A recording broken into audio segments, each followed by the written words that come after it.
a cicada? These boys likely do not know it, Don't touch it. but they are playing with some bugs Stop! that are older than they are.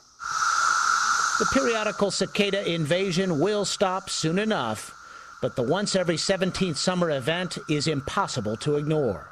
This is like a bit much because it's like every day you hear this racket, and then at night it gets quiet, and then in the morning you see all the dead ones everywhere. It's pretty gross. Of course, beauty is in the compound eyes of the beholder. And like them or not, with the emergence of one of the big East Coast broods, the cicadas are ready for their close-ups. This is a scene from Return of the Cicadas. For 6 years now, filmmaker Samuel Orr has been capturing cicadas in spectacular close-up time-lapse fashion as they emerge from the ground, climb, molt, reproduce, and then die. Sam is naturally a big cicada fan. I find it amusing a bit that people are afraid of cicadas. It makes as much sense to be afraid of a cicada than it does to be afraid of a butterfly. I find the nymphs that are coming out of the ground, the stage before they become adults with wings, not to sound silly or glib, but I at this point I find them to be adorable. The cicada life cycle is unique in the insect world and just plain strange in any other. We see them on the sunny side of the soil for just a few weeks as their adult lives begin and end amid the unmistakable chorus. But for the remainder of their 17-year lifespan, they are underground, in the dark, sucking on the roots of trees. And you thought your life was boring.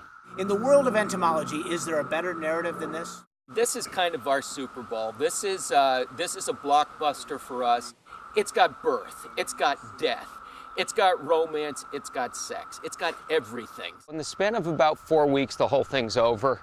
Entomologist Mike Ropp is the self-described bug man at the University of Maryland at College Park. We met at a graveyard in Northern Virginia that was alive and humming with cicadas. That little lady's on her way up to the treetop right now. She is part of periodical cicada brood number 2, which emerges every 17 years from Georgia to Connecticut.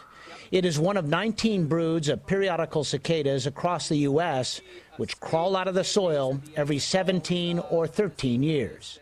They'll mate, females will lay their eggs in the tips of the branches, and then the little tiny nymphs are going to tumble down from maybe 60 or 80 feet from the sky, the branches, hit the ground, then burrow underneath for another 17 years. And so the circuitous cicada circle of life continues.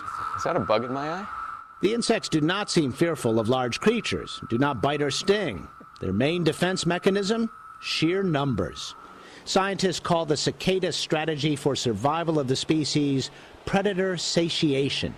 It's to simply emerge in such massive numbers simultaneously that you fill the gullet of every predator that wants to eat you in a given location, but there are still enough left to carry on for the species. For their predators, the cicadas offer an all-you-can-eat buffet of epic proportions. Scientists have estimated as many as 1.5 million individuals in a single acre. Watch how he stops and listens.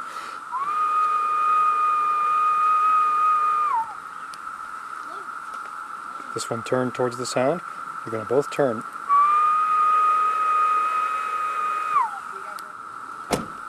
John Cooley is a researcher at the University of Connecticut, and when the weather warms, he too makes his own emergence to observe, map, and commune with the creatures.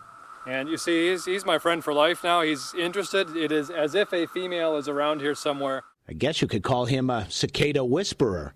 Cooley is trying to make a map of the Brood 2 emergence. It's the first time this brood has come up for air in the era of social networking and crowdsourcing. So he has drummed up his own human wave. Thousands of citizen scientists who are charting the cicadas, hoping an accurate map will emerge. So the mapping project is an attempt to go out with GPS units and make records saying, on this date, at this time, under these conditions, I saw this many cicadas. So that in the future, we can see if that's changed, and then we can also look at the broods and have a very good idea where they actually are.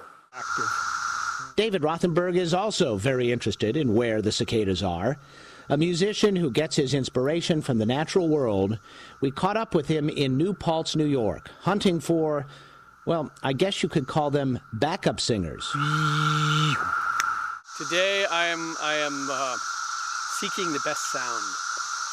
Seeking the best sound of singing 17-year cicadas, to make some music with them, to collect some for a show we're playing tonight. We've got to have live cicadas performing with us. Rothenberg knows what he's looking for and listening to. And what you're hearing at first just sounds like noise, like white noise.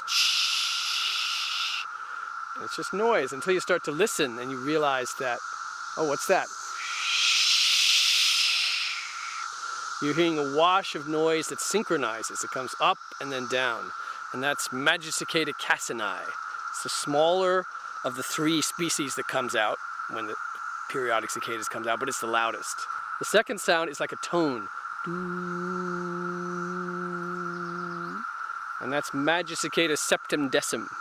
And those individuals are making this sound. They're going pharaoh, pharaoh. And then there's a third species called Cicada septendecula that's going.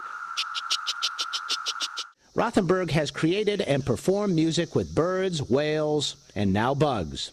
Some people think it's the most absurd of these projects, but others think it's the most obvious, because this is just such a musical sound, and a human can find a way into it, even with a sound that's ostensibly totally different. Let's just see what happens.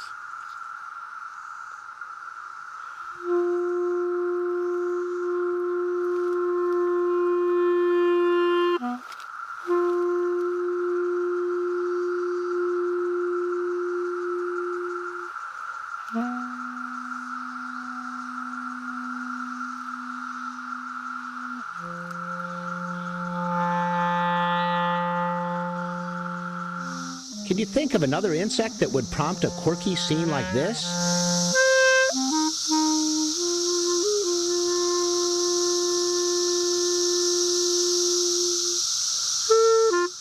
Cicada mania is real.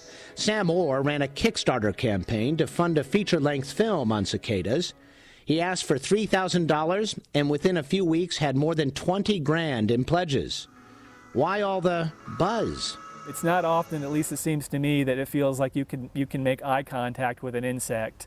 Back at the cemetery with bugman Mike Ropp, I tested another theory on why periodical cicadas seem to resonate so roundly with humans. It's a benchmark that nature offers us, a 17-year benchmark, and you can't help but think of your own mortality, can't you? You're absolutely right. I mark my career by the emergence of the next cicada. I've had the good fortune to witness several of these, but I know fundamentally that I've only got a couple of these broods left.